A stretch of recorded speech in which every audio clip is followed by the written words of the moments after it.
Olá pessoal, bem-vindo para mais um vídeo do nosso canal. E a discussão que eu trago hoje para a gente é a seguinte: nós estamos vivendo um momento muito peculiar na nossa história. Um período de pandemia aqui no nosso país, um período em que nós temos uma ascensão gigantesca da extrema-direita no campo político, tomando conta de prefeituras, de estados e se apossando também do governo federal. Então, dentro disso aí, cabe uma necessária reflexão sobre a postura daqueles partidos que dizem que são de esquerda e uma reflexão sobre realmente o que é ser de esquerda. E dentro dessa lógica e dentro dessa perspectiva real de esquerda, eu tentarei trazer aqui alguns elementos para que a gente possa pensar, compreender um pouco mais da efetividade do pensamento de esquerda em ser de esquerda a partir do livro de Vladimir Saflati. Um livro muito interessante que faz uma discussão até certo ponto aprofundada sobre dois pontos que eu julgo que são muito importantes. O primeiro é fazer aquilo que muitos partidos de esquerdas ainda não estão fazendo, que é uma crítica e uma autocrítica. E um segundo ponto é trazer elementos que são verdadeiros princípios para a esquerda, princípios esses que não devem de forma nenhuma serem negociados. E dentro disso aí, a gente começa a pensar sobre principalmente o início dos anos 2000, com a ascensão da centro-esquerda ao poder, com o governo Lula, com o PT, diversos partidos de esquerda sendo eleitos em grandes capitais, em grandes estados do país. E hoje o que nós percebemos é um processo muito difícil e complicado das esquerdas.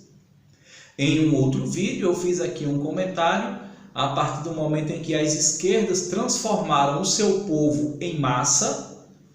Esse problema começou a existir, né? Uma reflexão a partir de Nelson Werneck Sodré, quando ele diz que as massas são aquelas pessoas que têm que ser levadas, são aquelas pessoas que precisam de um líder. E o povo, de fato, para Sodré, é aquele povo que pensa, que constrói a verdadeira vanguarda. Então, quando nós começamos a analisar por que a esquerda começou a perder diversos espaços no campo político de governo, não de debate, mas no campo político de governo, de governabilidade, a gente consegue compreender essa ideia da esquerda ter transformado, né, aquilo que era o seu povo, aquilo que era vanguarda, aquele trabalho de base, aquele trabalho em que era construído novas lideranças, transformou simplesmente em massa, em pessoas, em agrupamentos de pessoas que seguiam as ordens de líderes. Então, isso é um dos pontos que cabe uma reflexão muito grande. Então, o primeiro elemento que eu trago aqui para a gente pensar, a partir do livro de Vladimir Saflati, A Esquerda que Não Teme em Dizer Seu Nome, é o seguinte: claro que a análise do livro por completo, isso necessitava um tempo bem maior do que eu vou utilizar aqui. Então, eu trouxe aqui 4 pontos que dá tranquilamente para a gente fazer essa reflexão. Então, o primeiro ponto é o seguinte: eu quero ler para vocês aqui na íntegra, para a coisa ficar mais séria e a gente ter um rigor dentro daquilo que a gente vai comentar e do embasamento que nós estamos trazendo. Então, a partir do pensamento da esquerda acerca da política, Vladimir Saflati diz esse primeiro ponto aqui, ó. Essa reflexão sobre as posições que caracterizam a esquerda pode nos mostrar como a política é, em seu fundamento, a decisão a respeito do que será visto como inegociável. Ela não é simplesmente a arte da negociação e do consenso, mas a afirmação taxativa daquilo que não estamos dispostos a colocar na balança. O que falta hoje à esquerda é mostrar o que, segundo o seu ponto de vista, é inegociável. Por exemplo, quais processos e resultados são fundamentais para uma verdadeira coesão social que não seja submersa por clivagens e desigualdades.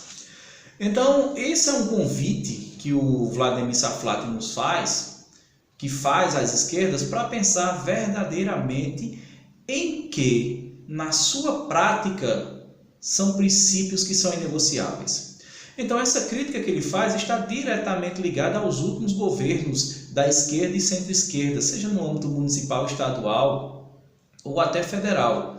A partir do momento em que as pautas que tornavam o pensamento de esquerda uma identidade progressista, muitas dessas pautas começaram a entrar em decadência, deixando de lado um pensamento progressista de visão de mundo de médio e longo prazo para uma visão de mundo de governo muito pragmática. Então, quando nós começamos a perder esse tipo de senso, esse tipo de perspectiva, as esquerdas começaram a perder o sentido em ser de esquerda. Porque dentro do ponto aqui que o Saflati fala, há elementos que não podem ser negociáveis. Há elementos que não podem se tocar nem sequer debater, pelo teor, pela complexidade da situação, do debate. E o que nós vimos, principalmente nesse século XXI, com a ascensão da esquerda e da centro-esquerda a diversos níveis e cargos do poder político, foram negociações diretamente ligadas a esses tipos de elementos aqui que ele critica. Foram elementos que foram negociáveis, em que a esquerda tinha como sagrado, e para uma ideia e manutenção de poder tiveram que fazer concessões que foram um desastre. Então, a partir do momento em que essa crítica, em que essas observações, elas não sejam postas na mesa, enquanto elas não forem postas na mesa, as esquerdas ficarão patinando e ficarão sempre submetidos ao nome de uma liderança ou de algumas lideranças que historicamente tiveram um processo de evolução política muito significativo, mas que a partir do momento em que se tornaram o próprio poder, começaram a perder o sentido dos elementos em que a esquerda ela deveria se fazer presente, os princípios. E dessa forma, esse ponto aí eu julgo como bastante interessante dentro dessa ordem de crítica e de autocrítica. O segundo ponto que o Saflati traz aqui, que eu trago para vocês do livro dele, é o seguinte: o governo ou os governos de esquerda será lembrado no plano político por sua incapacidade de sair dos impasses de nosso presidencialismo de coalizão, como se a governabilidade justificasse a acomodação final da esquerda nacional a uma semidemocracia imobilista, de baixa participação popular direta e com eleições em que só ganha mobilizando de maneira espúria a força financeira com os seus corruptores de sempre. Então, esse ponto aqui é uma crítica muito aberta, é uma crítica muito explícita aos governos do PT, a partir do momento em que deixaram as pautas identitárias da esquerda de lado para assumirem pautas extremamente pragmáticas, para se utilizar da ideia de política de um governo de coalizão, para se juntar com partidos que não seguem, que nunca seguiram os princípios verdadeiramente de uma esquerda. Então, isso fez com que a identidade de esquerda fosse cada vez mais perdendo a sua força diante de vários partidos que se diziam de esquerda. Então, a partir desse momento, aí começa mais uma vez o abandono do trabalho nas bases, porque se entende que não é necessário ter um trabalho nas bases a partir do momento em que se é feito conchavos com partidos políticos que vão me dar sustentabilidade na minha governabilidade. Dessa forma, a base ela não interessa se eu vou ter partidos que vão me sustentar lá.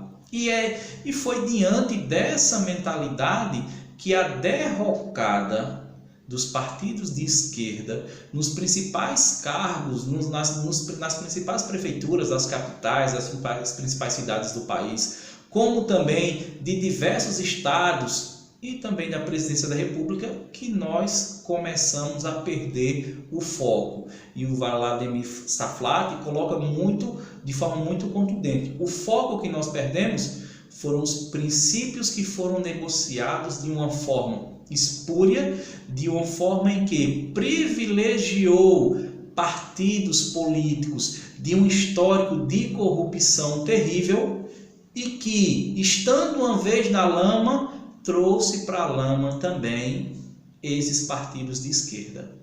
Então, esse é um ponto também que eu julgo que tem que ser refletido se a esquerda verdadeiramente quer alçar novos objetivos e, dentre desses novos objetivos, colocar em prática os seus princípios. Princípios esses inegociáveis. O terceiro ponto em que o Saflati traz é o seguinte: do que a esquerda deveria ter como prioridade. Vê que coisa forte aqui. Ele diz isso: este livro pretende falar, pois, do inegociável, ou seja, disso que normalmente é a primeira coisa que a esquerda esquece quando assume o governo e começa a ficar fascinado por ser recebida em casa de escroques na Riviera Francesa, por ser convidada para vernissagem de publicitários travestidos de artistas plásticos e por começar a ler mais sobre vinhos caros do que sobre a alienação do trabalho nas linhas de montagem da Ford. Então, a partir do momento em que as esquerdas assumem e acreditam que, uma vez estando no poder, o abandono às causas populares, o abandono às leituras clássicas e à formação da base da classe trabalhadora, para que a base governista deveria ser feita pelo povão, pelo povo enquanto vanguarda, há, dentro daquilo que Vladimir Saflati fala, a partir de situações empíricas mesmo, o abandono desses princípios para tentarem se juntar a partir de conchavos, a partir de relações promíscuas com aqueles que historicamente nunca tiveram interessado com a classe trabalhadora, ou com os mais pobres, ou com os mais necessitados. Então, ele traz isso aí como um erro crasso das ditas esquerdas quando assumiram o poder. E o quarto e último ponto aqui dessa nossa reflexão é a seguinte: ele traz a importância da fúria do Estado contra a fúria do capital. Isso aí é um debate muito atual, justamente nesse momento aqui de pandemia. Então veja o elemento interessante que ele traz aqui, ó. Em nome do combate à desigualdade econômica, a esquerda não pode abrir mão do fortalecimento da capacidade de intervenção do Estado. Então veja, o Estado, por bem ou mal, o Estado ele é necessário para o pobre. O Estado ele é necessário para a classe trabalhadora. O Estado, por mais perverso que ele seja, o Estado que tem os seus instrumentos, os seus órgãos de repressão contra a própria classe trabalhadora, o Estado é necessário para que mantenha minimamente uma condição digna de sobrevivência para a maioria do povão. E nós estamos vendo nesse momento aqui de pandemia, aonde que o sistema público de saúde é quem está tentando contornar e lutar contra a defasagem de todo um sistema de saúde que nós temos. Então, os grandes planos de saúde, as grandes empresas privadas de saúde, elas não estão suportando toda essa carga que está sendo colocada sobre ela para atender e dar conta daqueles que se contaminaram com a Covid-19. É nesse ponto aí em que o SUS, Sistema Público de Saúde, ele vem à tona para, dentro das suas limitações, fazer com que a mão forte do Estado sirva para o povão, sirva para o trabalhador. Então, quando se discute a ideia de Estado e a ideia de privatizações, um ponto fica muito claro aí. Uma vez a iniciativa privada tomando conta dos serviços essenciais para a população, significa dizer que a necessidade em que o povão irá passar e ter que se submeter para ter, para ter um auxílio, de algo que é essencial para a sua vida, começará a entrar em um processo de burocracia gigantesco. Por bem ou por mal, o Estado é necessário. E é a esquerda que tem um discurso forte em defesa do Estado.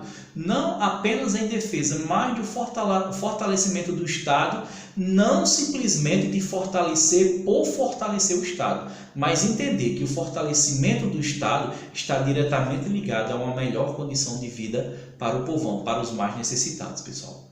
Então é a partir desses elementos, a partir da discussão do livro do Vladimir Saflati, que eu trago mais esse ponto aqui para a gente pensar. É um debate atual, é um debate que traz elementos que estão ocorrendo aí no nosso dia a dia, mas que nós trazemos um embasamento, de uma literatura extremamente reconhecida para que fortaleça esse nosso debate e para que esse nosso debate ela tenha legitimidade de colocar em pauta situações urgentes. Tá bom, pessoal? Então agradeço a você e espero você mais uma vez no nosso próximo vídeo. Quem ainda não se inscreveu, faço o convite a você para que se inscreva no nosso canal e fortaleça essa nossa corrente. Então, mais uma vez, agradeço e até o próximo vídeo, pessoal. Valeu!